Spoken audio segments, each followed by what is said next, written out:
What's going on, guys? College Lefty Gaming, and today I have for you guys a ranked seasons gameplay. I was not able to live stream yesterday. I was kind of going through some personal stuff, trying to take care of some things, and I was able to play just one game of ranked seasons. I wanted to get some highlight video of that game out there for you guys. It's one of the better games that I did play in ranked seasons so far this year, I'd say. Going up against a pretty good opponent. He's got Chris Sale on the mound playing up to a 94 today. He's got pretty good budget grinding team type of deal. He's got a couple collections done to get that Dale Murphy. He's got the Alex Gordon. He's got the Wade Boggs from the event. A couple good gold live series players in Billy Williams and Hanley Ramirez there. So he's definitely got a good team. About 150,000 stubs worth, maybe a little less depending on the rest of his team, depending on which starters he does have. But here, taking Chris Sale deep in the first inning, no doubt home run from Pablo Sanchez, College Lefty Gaming there. Second base created player, maxed out, is unbelievable. He has like 97 power versus lefties. Just ridiculous good pop, but he definitely gets on base the next inning with Cody Bellinger here, who's just all around great gold card. Might as well be a diamond. Gary Sanchez, you can't say anything different about him. He takes me deep every single time I face him. Just about, and there it is again. Once again, another home run. I might as well just walk the guy, even with bases loaded at this point. But here we got Billy Williams coming up in the next inning, getting a leadoff hit. And here I kind of make a bold strategy, bold move. It's the second inning. I bring in Billy Hamilton to pinch run, try to steal, hit a little weak ground ball, and a good pitch there with Albert Pujols as the 8-hitter. Thought it was a good pitch to hit. Kind of missed it there, but we do get to first to third. I'm thinking, okay, I can at least tie this game up. I got Chris Davis, the Orioles epic player, on the bench, coming in for Billy Hamilton to play first base. And a pop-up on the first pitch slider up in the zone with Don Sutton. Just a terrible at-bat. That's completely not what I was trying to do there. Now I got to make up for something with Matt Kemp here. Take a first pitch slider inside. I was looking for one pitch and one pitch only, and that pitch is a fastball. I finally got one in the second pitch of this at bat and hit one deep with Matt Kemp there. Very good card versus lefties. I mean, almost maxed out pretty much in everything, and got 112 exit velocity on that hit, to take the lead there, 3-2. Creative player, just once again blast one into the gap. I don't think I was able to make anything happen with this double. But I just wanted to show a highlight there I wasn't able to get anything going with that double, but I definitely had to show a highlight there with the creative player, just how good he is. Here, Manny Machado's up. Got Victor Martinez on first base after a single up the middle. Squared that one up pretty good with Manny Machado, but he wasn't playing up versus lefties, and he flies out to the track, even though it was a good pitch, good swing. It is what it is. Doesn't have the most power versus lefties. Here we are with Chris Davis, the Orioles team epic 3-0 count. We get a base knock through the right side. Victor Martinez way too slow to get to third. Almost got thrown out there at first base. That brings up Albert Pujols.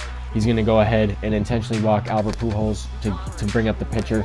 And in the third inning here, I'm thinking, all right, I got to break this game open right now. 2 outs. This is my chance to break this game open.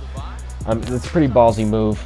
I bring in JD Martinez here versus Chris Sale. I figured JD Martinez, he's my best guy to hit lefties off the bench. I'm going to try to make this guy pay for walking Albert Pujols right there. He throws a first pitch fastball up and away.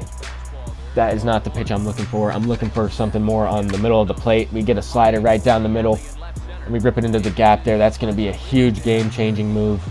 Game-changing play right there. We do lose Don Sutton for the rest of the game, but we got a bases clearing double, and then he advanced there on the throw home to third.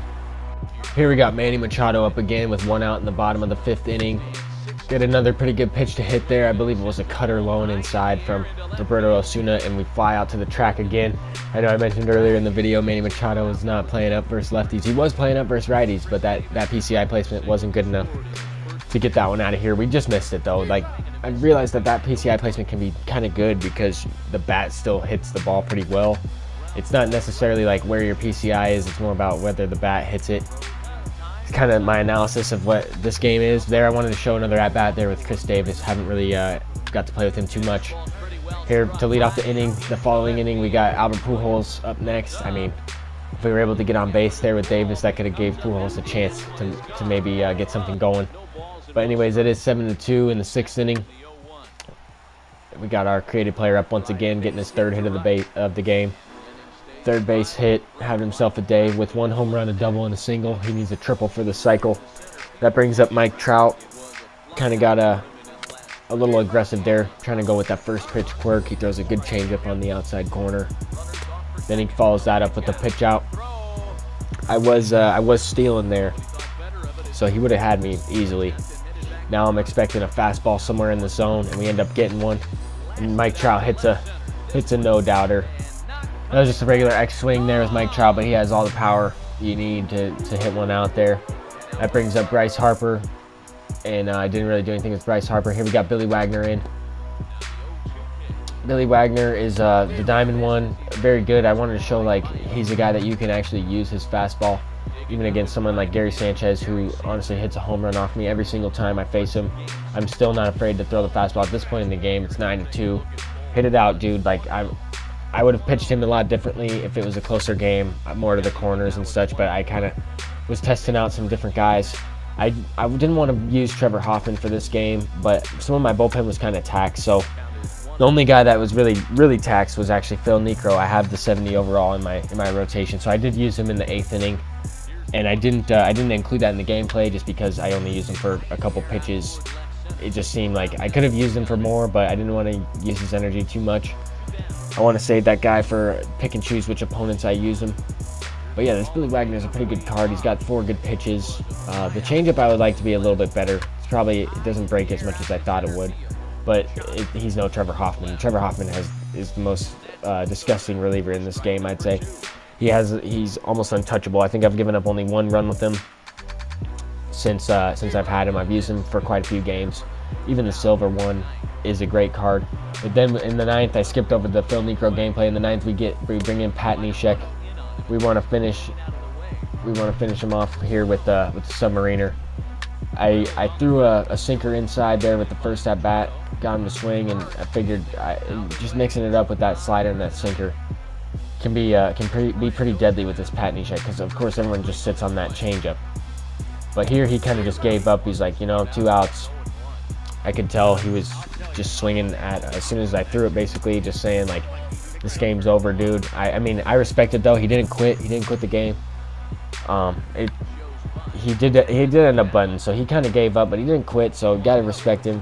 He wanted to get his after-game reward, which makes perfect sense. I mean, he stuck it out. It was a close game for most of the game. I was able to score a good amount of innings there. I scored like I think the first 3 innings, and then kind of got a couple here and there the rest of the game. But anytime you have a good start to the game there with Pablo Sanchez, as he no doubt's a home run there.